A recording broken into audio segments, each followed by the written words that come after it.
他以为妈妈来救他了，可下一秒，2把带刺的镰刀猛然合拢，直接刺进了他的身体。他拼命挣扎，直到生命结束都不知道，眼前的这只白色兰花螳螂根本不是自己的妈妈。真正生下他的母亲，早在1个多月前就已经死去，而就在几分钟前，他才刚刚逃离第1场屠杀。因为和他一起出生的60多个兄弟姐妹已经开始互相吞噬。对于兰花螳螂来说，出生不是生命的开始，而是一场只有活下来才有资格长大的生存游戏。故事要从几十分钟前说起，一枚卵囊缓缓裂开，几十只兰花螳螂幼崽一只接一只钻了出来，它们身体分泌出一层胶质，形成丝线，将自己悬挂在上面，完成生命中的第1次蜕皮。而它们的妈妈早在产下这枚卵的2周后便已死亡。卵囊通常需要1、2个月才能孵化，所以从出生开始，它们就注定再也见不到妈妈。孵化后20分钟，它们柔软的身体逐渐硬化，一对捕捉族终于变成了真正的武器。但最先苏醒的不是捕猎本能，而是饥饿。周围没有食物，只有一群同样虚弱、同样急需能量的兄弟姐妹。于是同类相食开始了。上一秒，他们还是一起出生的兄弟姐妹，下一秒就成了距离最近且最容易捕获的蛋白质。有的幼螳螂刚完成蜕皮，就扑向身边的同类，其中有一只小螳螂逃得很快，它躲过了同类的追杀。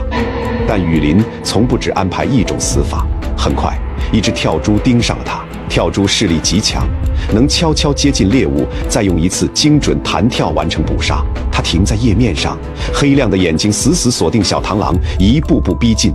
小螳螂拼命穿过叶片，可双方的距离还是越来越近。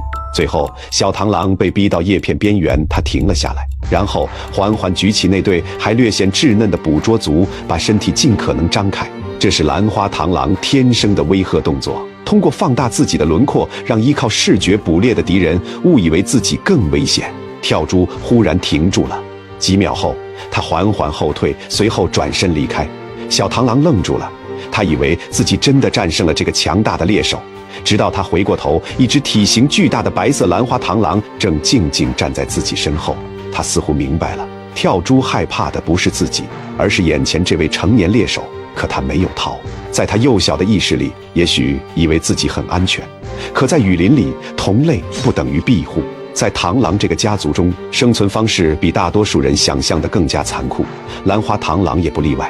它们几乎不会辨认血缘关系，即使是真正的母子，饥饿的成年螳螂也会毫不犹豫地对幼崽下口。很多雌螳螂在交配后还会吞食雄螳螂，将获得的营养转化为卵的养分，以提高下一代的存活率。而那些刚出生的幼体也会为了争夺有限的食物，互相吞食自己的兄弟姐妹。对成年个体来说，只要体型合适，无论是不是同类，都可能成为猎物。从配偶到同胞，他们几乎一出生就生活在一张由死亡织成的网里。而兰花螳螂是自然界最美的螳螂之一，成年后的它们粉白相间，腿部像花瓣一样展开，停在绿叶间时，几乎就是一朵会呼吸的花。很多昆虫会被这种外形迷惑，主动靠近，最后成了它镰刀下的食物。那朵看似纯洁无瑕的兰花，从来都不是花，它一直都是雨林里最美也最致命的猎手。